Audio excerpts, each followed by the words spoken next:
24 তারিখ সকালবেলায় সত্যরোদ্ধা একজন বৃদ্ধার গলা কাটা অবস্থায় তার মৃতদেহ তার বাড়িতে পাওয়া যায়।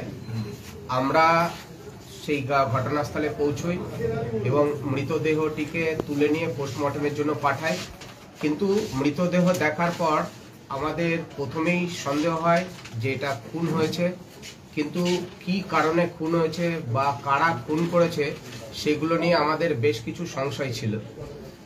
প্রতিবেশীদের যখন আমরা জিজ্ঞাসাবাদ শুরু করি তখন আমরা প্রাথমিকভাবে একটা ধারণা তৈরি করতে পারি যে এই খুনে জড়িত পরিবারের কোনো সদস্য।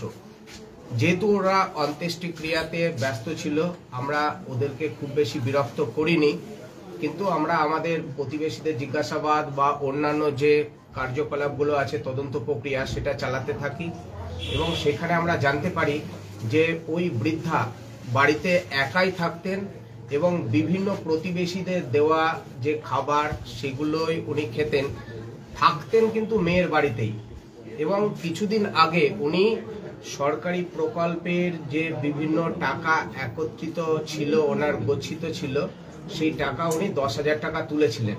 এটাতে আমাদের সন্দেহ দানা বাঁধে যে একদম নিশ্চিতভাবে পরিবারের কোনো সদস্য জড়িত। আমরা পরিবারের সদস্যদের একে একে ডাকা শুরু করি এবং জিজ্ঞাসাবাদে এটা জানতে পারি যে তার জামাই যে আখের আলী মণ্ডল ও তার শাশুড়িকে খুন করেছে। এবার খুনের কারণ নিয়ে আমাদের বেশ কিছু সন্দেহ ছিল, আমি আগেই বলেছি যে কি কারণে খুন হয়েছে।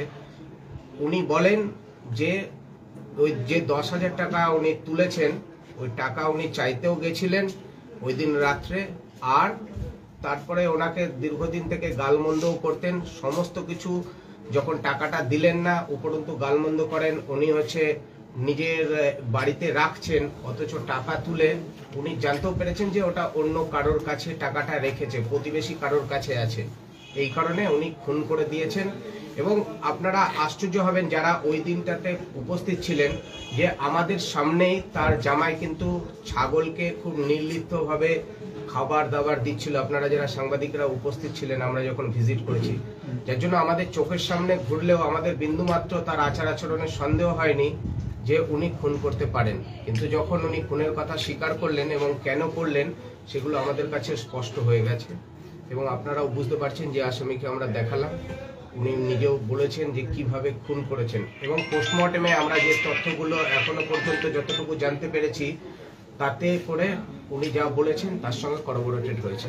ধারালো অস্ত্রটি কি উদ্ধার হয়েছে? এখন ধারালো অস্ত্র উদ্ধার হয়নি, আমরা রিমান্ডে নিয়ে এসে আরো জিজ্ঞাসাবাদ করে কোথায় ফেলেছে এবং ওই টাকাটা কোথায় কার কাছে প্রতিবেশীর কাছে গচ্ছিত আছে সেটাকেও আমরা খোঁজার চেষ্টা করছি। কোন জায়গা থেকে ধরা হয়েছে আসামিকে? আসামিকে আমরা থানা থেকে গ্রেফতার করেছি। জিজ্ঞাসাবাদের জন্য বললাম পরিবারের সদস্যদেরকে আমরা বিভিন্ন সময় ডাকছিলাম।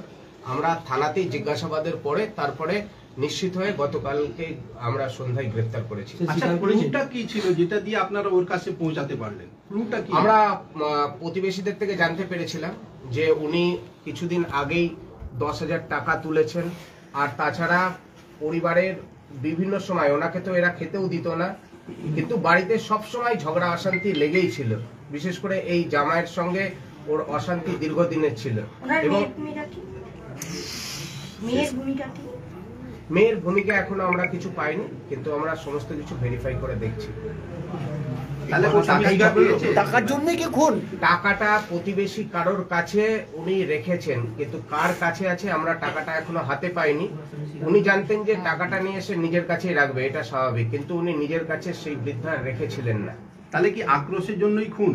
টাকার জন্য কি খুন? টাকার জন্য, এবং দীর্ঘদিন থেকে যেহেতু ঝামেলা করতেন এবং ওনার সঙ্গে গালমন্দ করতেন, এই দুটো কারণেই উনি মেরেছেন। মানে উনি স্বীকার করেছেন যে উনি টাকা চাইতে গেছিলেন।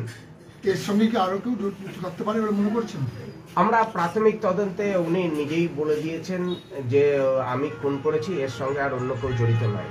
তবু আমরা ভেরিফাই করে দেখব। খুন করে অস্ত্রটি কোথায় লুকিয়ে রেখেছে বা এখনো আমরা পাইনি অস্ত্র।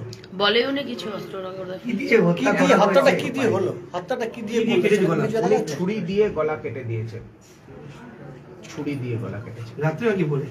রাতের দিকে কেটেছে।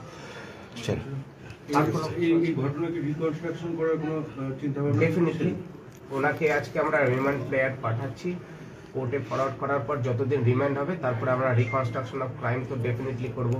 আমরা অস্ত্র উদ্ধার এখনো বাকি আছে, আমাদের যে 10,000 টাকা প্রতিবেশী কার কাছে আছে, যার কাছে বৃদ্ধা রেখেছিলেন, সেগুলোকে আমাদের উদ্ধার করতে হবে। আচ্ছা। ঠিক আছে।